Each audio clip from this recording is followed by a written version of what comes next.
Перше. Ще раз підкреслюю, у Путіна нема жодних помітних успіхів на фронті, як немає і перспектив цих успіхів.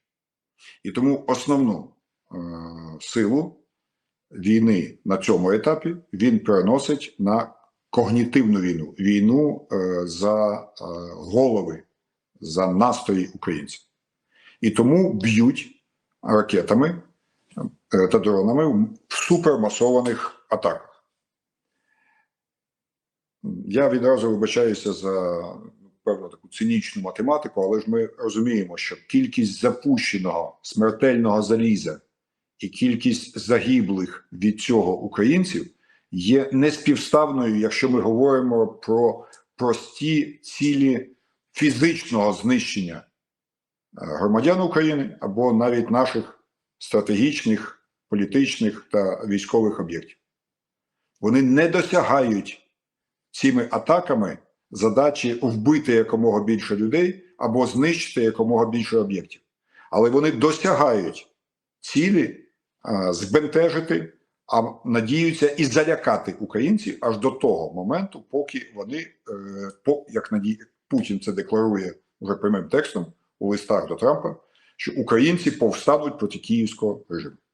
Оце його мрія. Для цього він запускає ракети. Вони дуже неякісні і не влучають в ті об'єкти, в які їх запускають. Орешник – це взагалі великий міф Росії, який не повинен лякати Україну взагалі. Він направлений взагалі-то на залякування Європи. Чим відрізняється Орешник від всіх інших ракет? Тим, що він ракета середньої дальності. Він долітає до Парижу і Берліна. До Ужгорода долітають будь-які інші, набагато дешевші і простіші російські ракети, починаючи від їхнього засранця калібра. Нас цей Орешник ні про що. Тим більше, що він атакує не бойовою частиною, а простою чугунною болванкою. Бо це ракета для нанесення ядерного удару. А раз ядерного удару нема, то це просто кусок заліза, який падає з точністю плюс-мінус, там, я не знаю, декілька кілометрів. Орешник не передбачений на цільність. У нього нема точності там 200 метрів, чи навіть кілометр, чи навіть 3. Якщо він зроблений для ядерки, то для ядерного удара плюс-мінус 2 кілометри немає ніякого значення. І тому вона б'є куди попало. Коли стріляли по Южмашу, попали на пустирі за Южмашем, декілька кілометрів.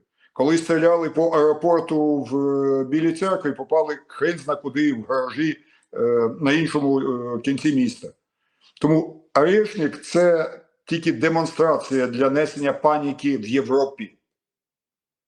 Вони мають боятися, бо тільки Орешник долітає до європейської частини, якщо ми говоримо, звичайно, про цей клас ракет.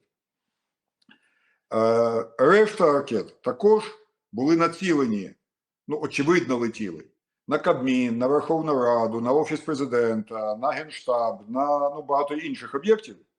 І абсолютно більшість із них і близько туди не потрапила. На жаль, при цьому вони потрапляють в житлові будинки. На жаль, при цьому відбиття цієї атаки ускладнюється дефіцитом патріотів, і ми знаємо причину цього дефіциту. Ця іранська авантюра Трампа, яка призвела до повного виснаження цих запасів. Тому ракети неточні, попадають не туди, куди їх навіть направляють, а попадають по житловим кварталам. І в даному випадку єдиним способом зупинити такі атаки є атака у відповідь, яку нам анонсував президент Зеленський ще з середини минулого року. Він постійно анонсує нам удари у відповіді, які приведуть то до блекауту, то до паралічу нафти і газу, то до чогось іншого. На жаль, крім слів, нічого не відбувається. Розмови про 3000 ракет, які мали бути у нас готовими ще минулого року.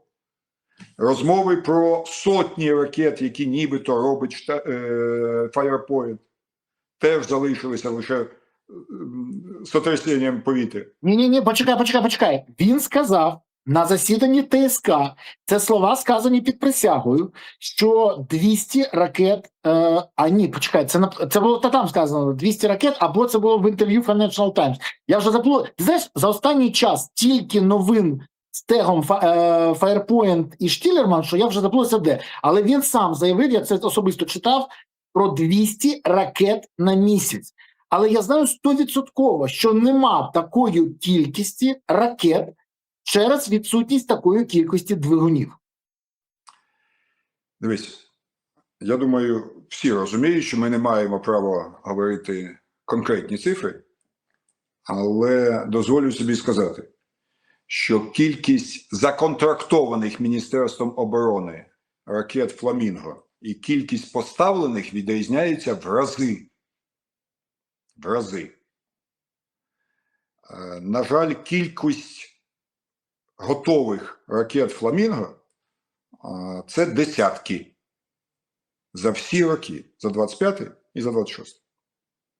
На жаль, досягли цілі лише 3, одна з них точно. Про це вже говорять і пишуть багато хто. Законтрактовано ще набагато в рази більше, але їх нема. В даному випадку і Зеленський, і Штілерман є прекрасними продажниками.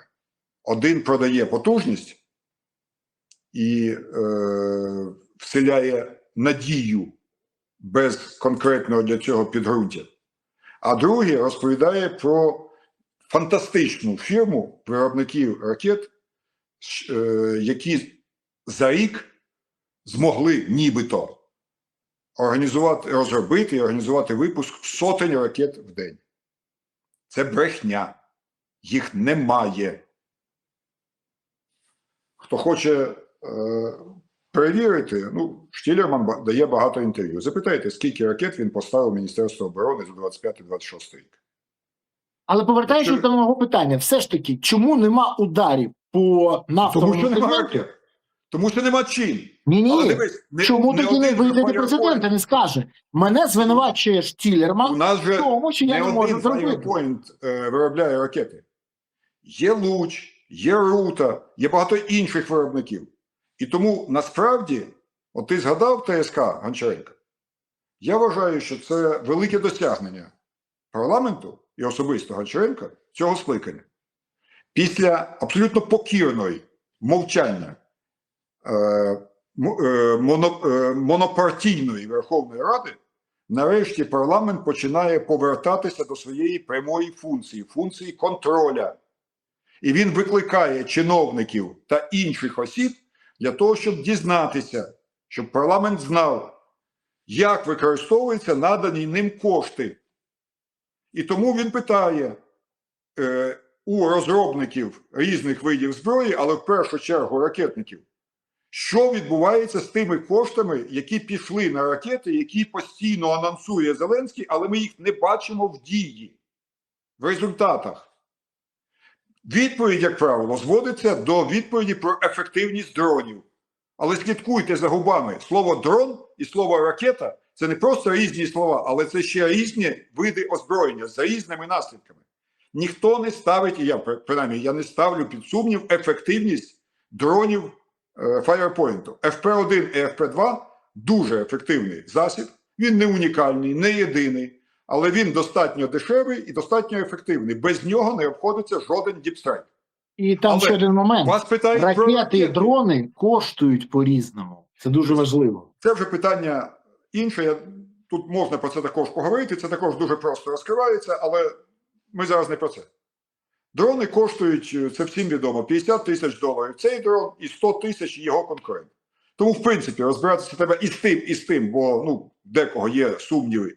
І, наприклад, той же Касьянов каже, що це все рівно завищено в рази, але я це залишу правоохоронним структурам, бо тільки в них є можливість отримати, дуже просто, отримати інвойси з країни-виробника, а ми всі розуміємо, що це Китай, і скласти картину собівартості.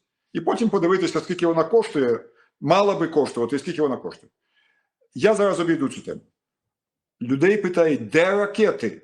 Вам на них заплатили, я не буду озвучувати, але мільярдні суми. і в Україні. І ще більші суми заплатили наші західні союзники, які напряму за проханням вищих посадових осіб держави вливали свої кошти в цю фірму для ракетної програми. І тоді стоїть питання: задавайте. І от на цьому ТСК ми почули, як на мене, шокуючу відповідь пана Штілермана. Її чомусь ніхто не проаналізував. На запитання Гончаренка про те, чи правда, що Firepoint, який так багато говорить про ракети, так багато обіцяє знищити в Росії цими ракетами, чи правда, що ця фірма продає свої акції Саудівській Аравії, він сказав: так. Саудівська Аравія підписала контракт з нами на $2,4 мільярда. І цей контракт зараз знаходиться на узгодженні в антимонопольному комітеті. Я, чесно кажучи, вважаю, що це шокуюча новина, бо це означає, і дивитися на неї треба, пам'ятаючи іншу розмову, яку зафіксувало НАБУ, між Міндічем та тоді ще міністром оборони Умєровим, де Міндіч лобіює фінансування, державні контракти, надання грошей за продукцію того ж самого Firepoint. Я зараз не маю можливості стверджувати, ким був Міндіч на той момент для Firepoint, бо він не був власником офіційним. Але те, що він казав нам, для нас, нашої фірми, означає, що він був принаймні лобістом. Принаймні лобістом. Звертаючись до міністра оборони від імені приватної фірми, як лобіст приватної фірми, називаючи його братом, він каже: ти ж їдеш в Саудовську Аравію? Він каже: да, президент мене відпустив. Каже: ну ти підтримуєш інтерес Саудовської Аравії к покупке нашей компании, но мы подождем, потому что они предлагают 600 миллионов. И хотят, чтобы только половину можна було вивести в кеш-аут. По-нашому кажучи, це перевести в готівку і розпихати по кишеням. Ми подождем і буде більше. І от прийшов час, після тої записаної ще минулого року плівки, і тепер сам Штілерман, який є офіційним власником 90 з лишнім відсотків акцій, офіційно, під присягою, як ти кажеш, на ТСК парламенту, повідомляє, що да, ми продаємо свої акції за 2,4 мільярда. Якщо пропорція для кеш-аута лишилася та ж сама, мені здається, це логічно допустити, то по кишеням має розійтися $1,2 мільярда. Такий космічний масштаб означає не менш космічне прикриття тих, хто стоїть за геніальним продажником паном Штілерманом. Він геніальний продажник. Він же пообіцяв інвесторам, він продемонстрував їм класні дрони, це правда. Він їм пообіцяв крилаті ракети, які, до речі, до сьогоднішнього дня не знаходяться на озброєнні. Вони в стадії дослідно-конструкторських розробок. Нема такого виробу в кодифікації Збройних сил України. Він також пообіцяв балістичні ракети на базі С-400 радянського. А також уже встиг пообіцяти, що він до кінця року буде випускати аналоги ракет для американських Петріот. Він геніальний продажник. І він, судячи по всьому, має дуже добрий зиск від такої інформаційної кампанії. Якби цей зиск супроводжувався ефективністю враження російських об'єктів, я би перший, хто сказав, що він заслужив на Героя України. Бо будь-яка робота, в тому числі така інтелектуальна і організаційна, в принципі, заслуговує на фінансову винагороду. Зробив класні ракети, розбомбив російські об'єкти, заробляй гроші. Це все нормально. Але коли ти обіцяєш зробити ракети, обіцяєш розбомбити, втягуєш президента в ці безкінечні обіцянки, невиконання яких б'є по українцям не менше, ніж самі ракети, які прилітають з Москви, тоді заслуговуєш якихось інших слів. І от на цей момент ми маємо справи в тому, що на нас летять російські ракети, а в ту сторону летять обіцянки українських ракет. Причому гроші, ті, хто має зробити наші ракети, отримують. І дуже немалі для їх виготовлення. А тепер, виявляється, вони вже мають і контракти для того, щоб себе, любимих, винагородити, отримати зиск ще до того, як наші ракети таки полетять над Росією. Ну, мені здається, це знову ж таки картинка про нашу владу. Наша влада знімає серіал, при цьому не забуваючи про отримання прибутку тих, хто наближений до цієї влади. Вона цим серіалом, цими ІПСО, своєю поведінкою намагається подовше втриматися при владі, даючи час близьким до себе бізнесменам заробити якомога більше грошей.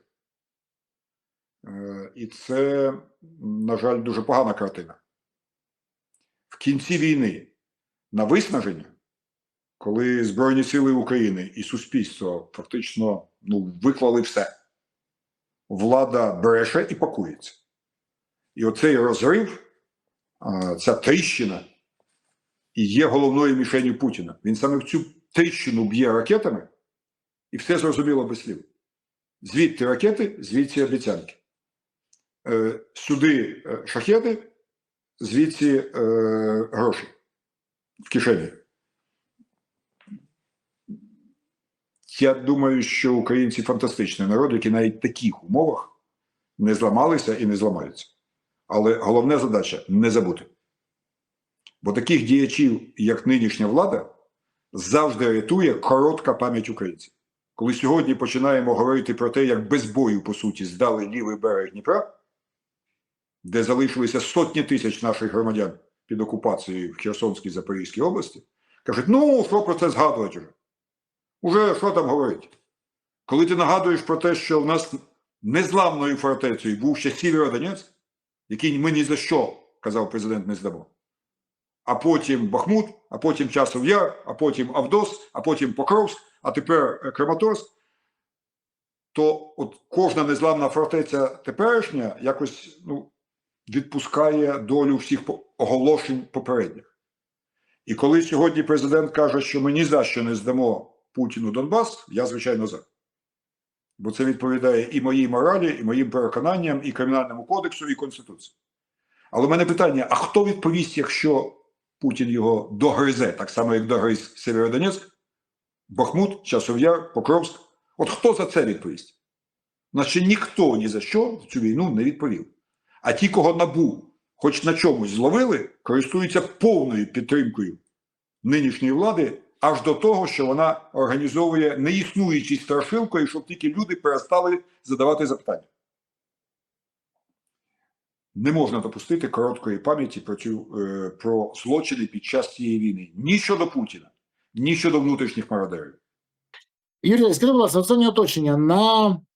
Знову ж, Штілерман зробив заяву, де сказав про паки для ракети для Петріот, але він сказав, що він до кінця року може дати Україні дешевий Петріот. Саме дешевий Петріот.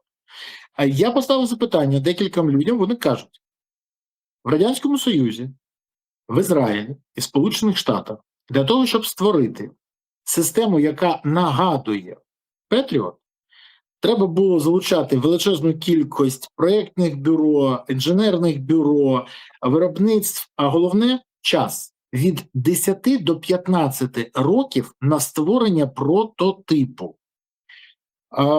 В мене питання, наскільки реально те, що каже Штілерман? Якщо він каже те, що не відповідає дійсності, то це нагадує, знаєш, одна обіцянка перекриває іншу.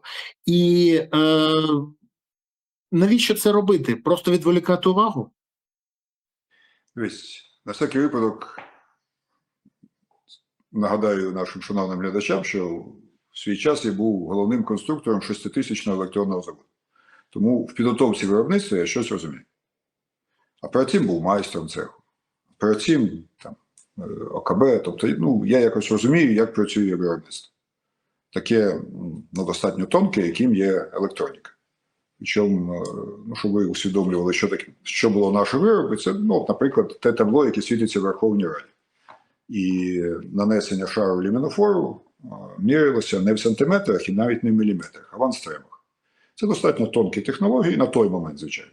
Тепер вони вже відстали на багато років, але це ж коли було, це ж початок 90-х і кінець 80-х. Тому що це розуміє про підготовку виробництва. І, звичайно, ніякий виріб не може робитися, якісний виріб, тим більше такий складний, як ракети, не може робитися місяцями. Це робота на роки. Але є коротка відповідь на твоє питання. В Україні не було і нема ні наукової, ні виробничої бази для головок наведення. Тому все, що обіцяють ракетники, завжди стикається з одною простою штукою. У вас є контракти із західними виробниками головок наведення? Чи нема? Якщо їх нема, то це все просто продажа повітря, в нашому випадку продажа заліза циліндричної форми, під яку надувається продажа акцій для того, щоб з цієї продажі зробити кеш-аут, вивід грошей по кишені.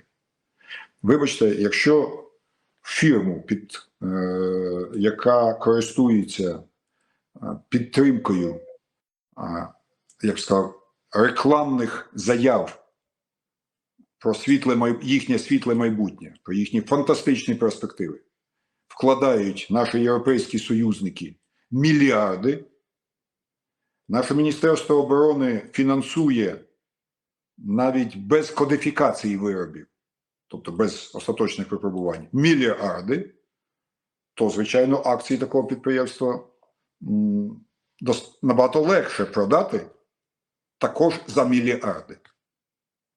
А в результаті можна зробити кеш-аут на мільярди. От що відбувається в цій схемі. Але все це підстава для майбутніх розслідувань. Я не хочу зараз вдаватися в деталі, бо для цього треба... Якщо ми забагато будемо говорити сьогодні... Окей, я тебе розумію. Я розумію, але в мене запитання тут. Почекай, у нас вийде ефект Чонгару. Про Чонгар вже так багато розказано і так багато відомо, що коли зараз скажеш Чонгар, вони кажуть, що ти розказуєш? Було.